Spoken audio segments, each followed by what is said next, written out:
Hi, this is Josh from CollectionDX, and we're back with a long overdue video review. This time we're covering number 7 in the Brave Gokin line. This is the Patlabor Ingram 1 and 2 movie version. It comes from the series Mobile Police Patlabor.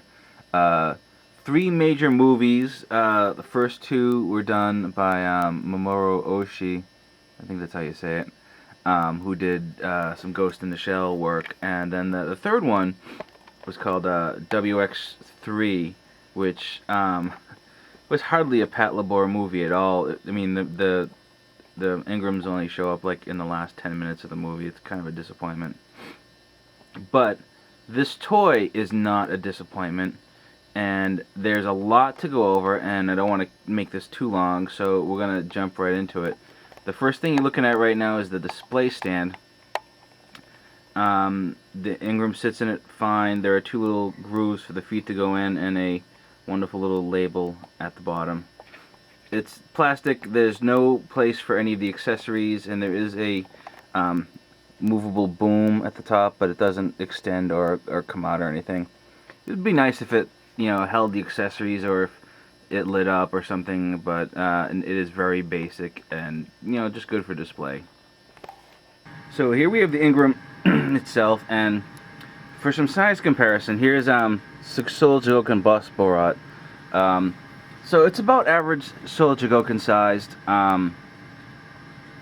but costs a bit more than your average size Soul Jogokin. I can say though that it is worth the extra money.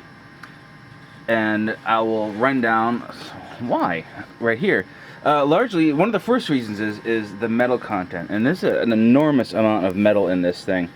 Okay, so this whole leg assembly is metal. This is metal, metal. The whole waist, this is all metal. The arms, this part is metal. The whole chest area is metal. It's a really solid. It feels great, Cool features. Check out, I'll put that aside for later, the cloth joint work. But underneath there is a metal skeleton, but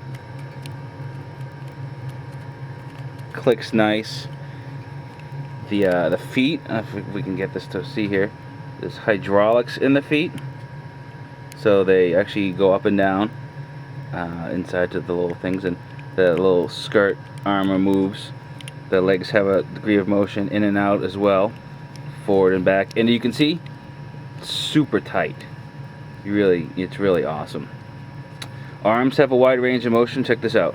Okay, you get the shoulders that go, the shoulder itself is one joint, and then the armor swivels on the joint itself.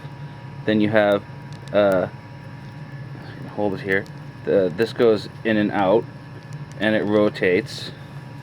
And then you got an elbow joint, and then you have a wrist joint, which also has the cool extendable arm feature. So you just pull it out, and you can kind of see the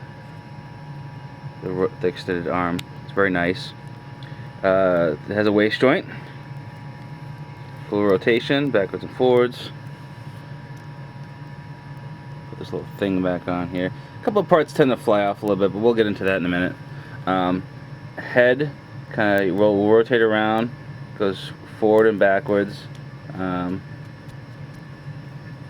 full range of motion, really cool. The shield is also metal, and you can store a mini version of the anti-labor stun stick in there, and it's a nice fit. It clicks in, and you use 2 pegs, and you just attach it to the arm. The shield connector could be a little sturdier, not terrible, but it's just because it's such a heavy piece of metal, it can fall off sometimes. The cool thing is the cockpit opens. You pull it out and up, and you pull this down, and you can see inside there's a little guy. Now, here's a bone of contention. What's cool is it's the first first Patlabor toy that I've had that has pilots that you can put in and out, and they're right on a little elevator, and you can see the pilot through the top there. This little window here can actually fold down. It's kind of like a blast window, To get the pilot up and down, you have to remove an assembly on the back. The assembly is where the light switch is, and I'll go into that now. I'll talk about the lights, and then I'll show you about the switch. Cool features of the Ingram is the shoulder lights, which are activated by this switch on the back. Click the switch, get these cool little blinking lights. No sound, but very neat, the lights. It's a blessing and a curse, though, and I'll show you why. So here's the switch right here, very small switch, on and off. And when you first get it out of the package, you have to open this thing up here. Okay, and you can see the battery. When you first open it up, there's a little plastic sheet between you and the battery. You take it out, plug it back in, and it works. Now, you see that little hole there? That is what activates the lever for the pilot. So to bring the pilot down, they give you this tool. You stick it in the hole,